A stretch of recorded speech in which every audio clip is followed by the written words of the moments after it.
We are following this breaking news out of Washington. Some serious allegations this morning facing the State Department. That's right. According to internal State Department memos, the agency might have called off or intervened in investigation into possibly illegal and inappropriate behavior within its ranks, allegedly to protect jobs and avoid scandals. This concerns a time that Hillary Clinton was Secretary of State. We want to get right to NBC's Chief White House correspondent Chuck Todd with the latest. Chuck, good morning to you.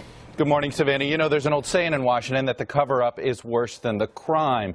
But in this case, both parts of it are disturbing. Allegations of prostitution and pedophilia, and allegations that those crimes were somehow covered up or not looked into. So the State Department this morning is having to respond to those claims and those investigations of misconduct by State Department officials, including by an ambassador and security agents attached to then Secretary of State Hillary Clinton. And the allegations are that these investigations were whitewashed, quashed altogether, and that those orders came from high up.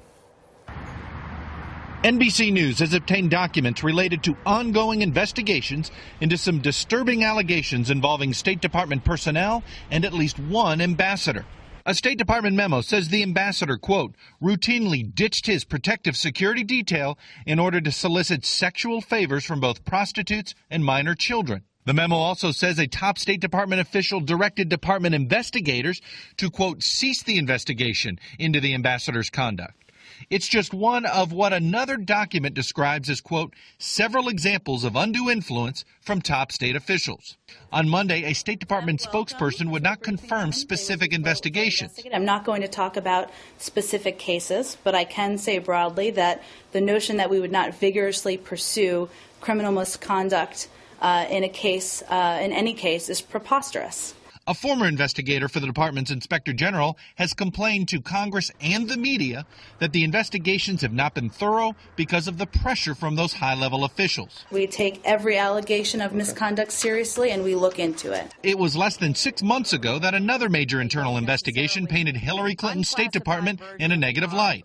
That scathing report on the failed diplomatic security procedures in the aftermath of the Benghazi attack.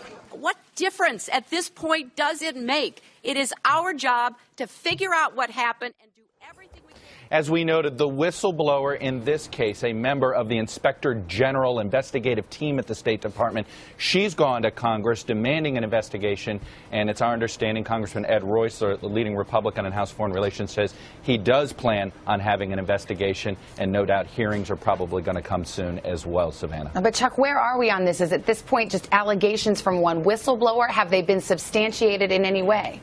Well, here's what it is. The whistleblower says that this report, that the internal investigation having to do with how diplomatic security even investigated these allegations, that's where this scathing report came from. It's how the investigators somehow dropped the investigations, including into this ambassador and onto some other deal, including on folks that were part of security detail. So the allegations themselves haven't been fully substantiated by us, but this Inspector General whistleblower believes that the evidence was clear, but the problem was the investigation wasn't done in time to find out for sure if this misconduct was happening. More to come on this for sure. Chuck Todd, thank you very much.